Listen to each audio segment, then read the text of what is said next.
Good evening, everyone. Thank you for uh, giving this wonderful assignment of doing our literature review and also presenting it in this wonderful platform. Now, let me begin with giving the title of the selected paper today. It is Global Proteomics-Based Identification and Validation of Thymosin beta-4X linked as a prognostic marker for head and squamous cell carcinoma. Let me first give you an introduction of myself. I am MYSHA ALABBI. I am a recent graduate with a BSc degree in biotechnology from BRAC University, Bangladesh. Moving on with the, moving on with the giving the background of the corresponding author of this manuscript.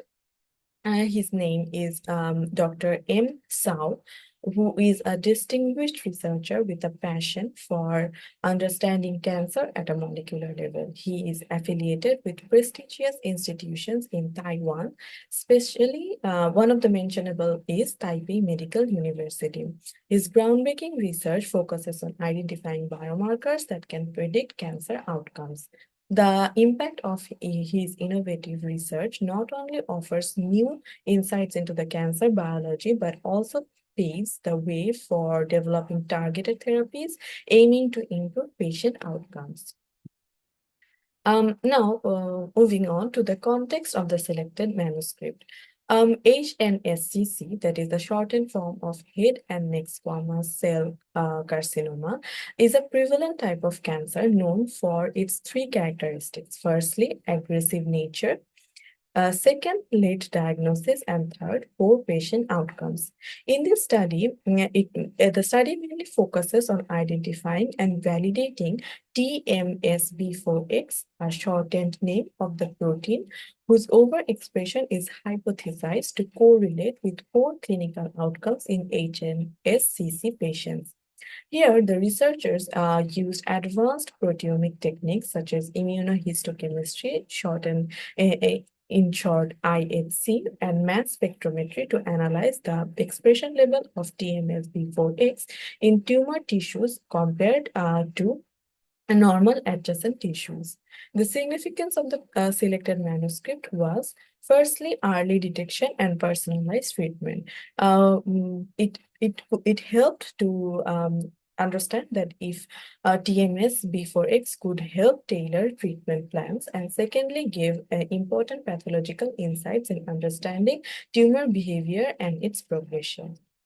Moving on, in the introduction part of today's lecture, we have the main topic, where the main topic is investigating thymosin beta-4X linked protein TMSB4X as a prognostic marker in head and neck squamous cell carcinoma.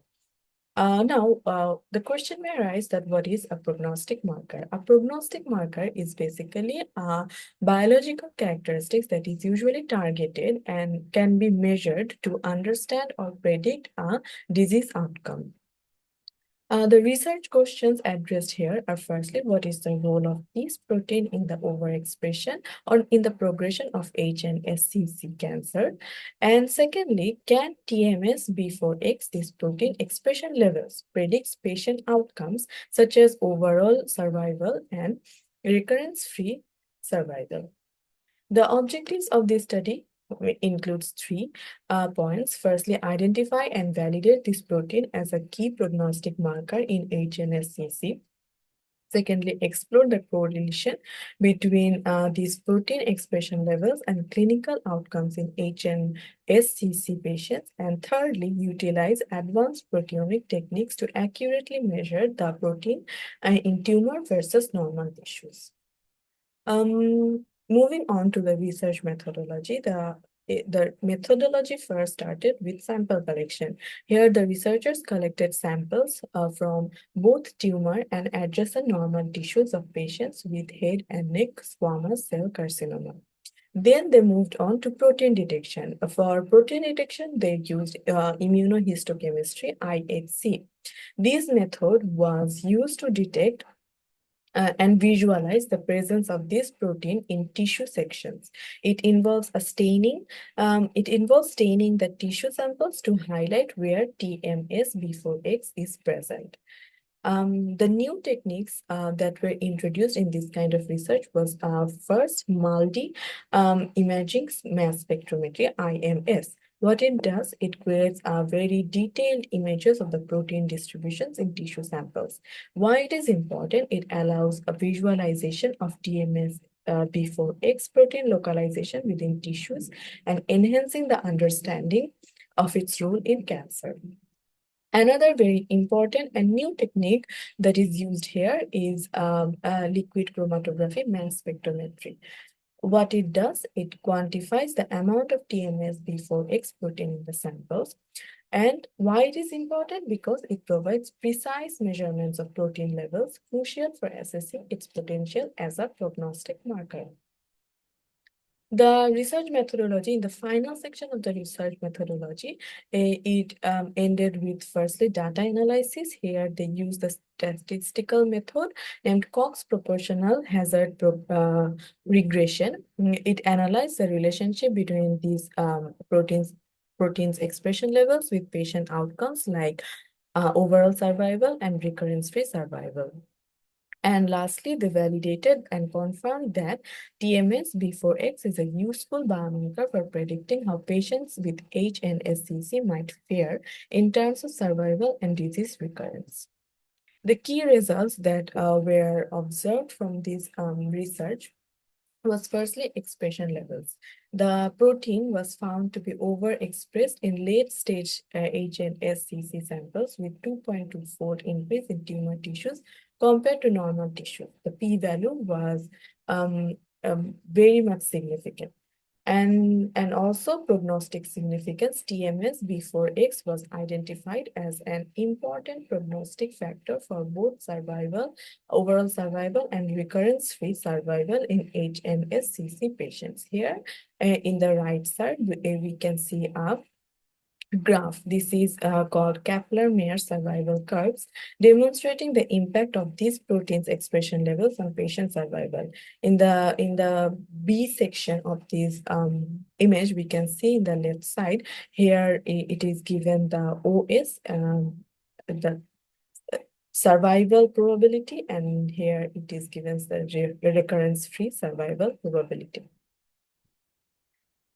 This brings us to the conclusion of three main ideas that were proven in this research. Firstly, this protein TMS before X is a promising prognostic biomarker for head and neck squamous cell carcinoma. Secondly, the expression level of this protein is an independent factor for predicting overall survival and recurrence-free survival in these cancer patients. And thirdly, the findings suggest that TMSB4X protein could be used to improve patient management in HNSCC by guiding treatment decisions based on its expression levels.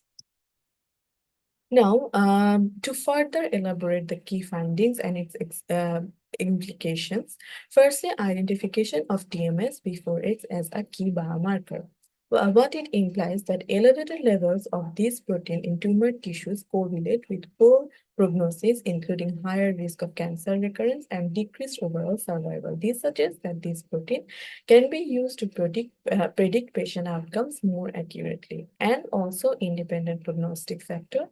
It implies that the TMS before excess prognostic value is very significant even when considering other clinical variables, highlighting its robustness and reliability in predicting patient outcomes. The reflections from the reflections that can be concluded after giving a thorough reading of this research article were two. Firstly, understanding how specific biomarkers can indicate disease severity and prognosis helps in developing targeting therapies and improving patient management. It paves the way for a personalized treatment facility in these cancer patients. And secondly, these innovative methods like advanced proteomics provide a deeper and more accurate analysis of protein expression, offering valuable insights into cancer biology and potential treatment strategies. Now the future research plans. I enjoyed reading this research article very much, and I could imagine myself doing or extending or reading or extending this research in the avenues of other cancer types. For example, I can explore, I had the plan that exploration of this protein in other cancer types with the objective to investigate the role of TMS B4X in other cancer types such as breast cancer or lung cancer to determine if the prognostic value is applicable beyond this a head and neck carcinoma, squamous cell carcinoma. The rationale for having this future plan is identifying biomarkers with broad applicability can enhance our understanding of cancer biology and contribute to more comprehensive cancer diagnostics. This is the reference of the article. Thank you very much.